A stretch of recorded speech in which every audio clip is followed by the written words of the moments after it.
Ano nararamdaman mo ate? Lagi pong masakit ang ulo ko tapos mabilis pong mapagod na mga puso. Pero sabi ko ng doktor, mataas ang sugar ko. Sige, gano'n okay. Higit lang.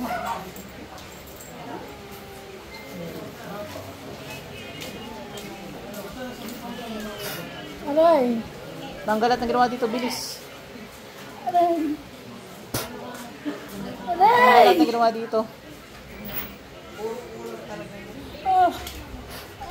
Gamitin mo to, alisin mo ang ginawa mo dito, bilis.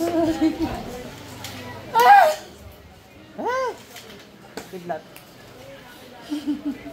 Ubusin mo yan, dali. Ba't mo kinulam to, inggit galit?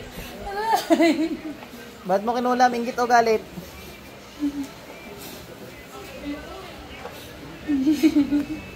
Inggit? Anong kiniinggitan mo? Anong kiniinggitan mo?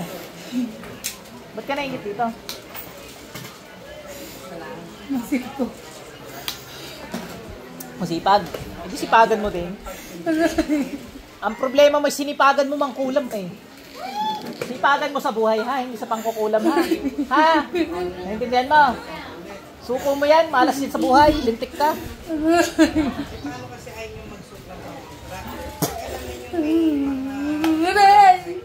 Madal mo kami dito.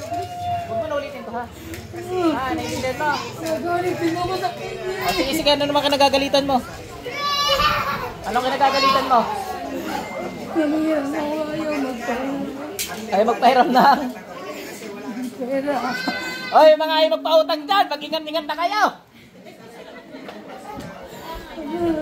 Magkano ba inuutang mo? Magkano inuutang mo? 5K. 5K, ba't ka nangungutang? Sa mo gagamitin? Sa mo sana gagamitin? Ha? Ayos pa ng face mask kung mag-uulan na to. Sa mo sana gagamitin? Baba ko ng face mask para makahinga to. Sa mo gagamitin yung 5K? Para ipakulam din siya. Huwag ka magagalit kung hindi ka pinangutang. Baka gipit din yung tao ha. Naintindihan mo? Naintindihan mo? Okay, pinag-iipunan. No. Pag sa lahat ng oras iba pa pagbibigyan kayo ha. Naintindihan mo? Huwag ka na mangulam ha. Dali, tanggalin mo lahat. Dali. Bilis, bilis. O, dali mo kami dali. Tik na to. Saka huwag ka na maingit. Magtrabaho ka ha. Maghanap buhay ka ha. Negosyo, pwede. Naintindihan mo? Gilitang tip.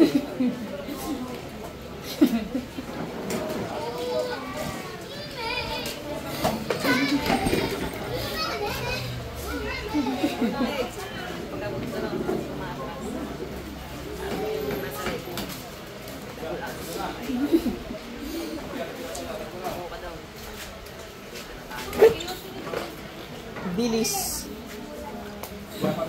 Ngayon ka lang ba nahuli? Ginig ng ginig ka eh. Ngayon ka lang nahuli? Ano, maliwanag? Dapat kampong ka na liwanag ha. Dapat hindi ka kampong ng dilim. Bilis, bilisan mo.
gagamitin, huwag yung iinumin diretso doon. Kung may basang-basa o yung tubig, pagkalagin nyo ng konti, ay inumin. Kung meron naman kayong water jug na malaki, pagkakananggang dito, inumin yung yun.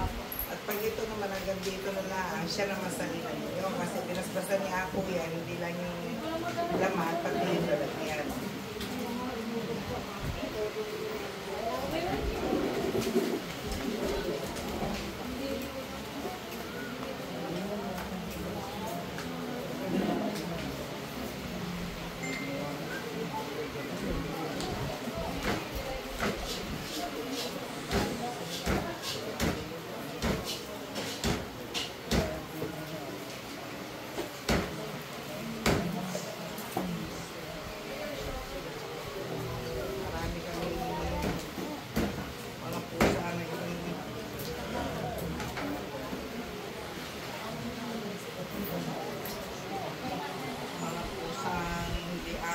Papasok lang, kakain.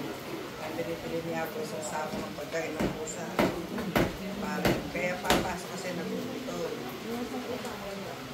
Yun ang pusa ni Apo. May anak yun.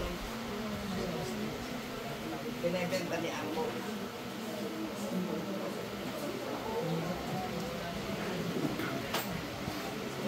Parang yung mga anak niya, parang stock toys.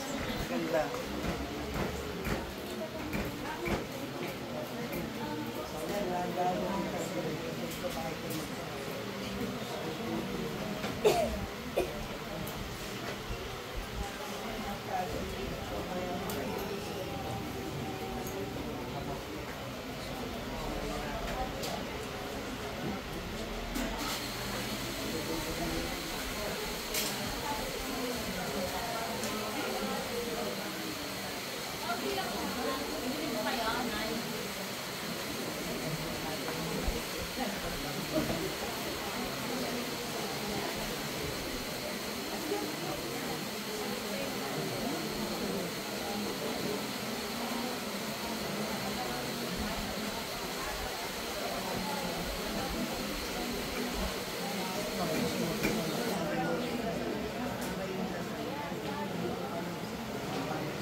Tawag kay Lord, dali! Aba, ayaw mo.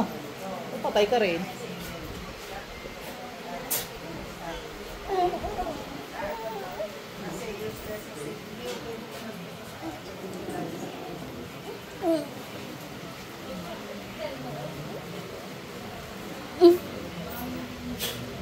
Pasok sa'yo ka rin. Ate, balik! Ba't ka nakaiga dyan? Anong ginagawa masama sa'yo, ate, ha? Okay natin, ha? Kulang ka. Papadala lang ako saglit. May ano na ako.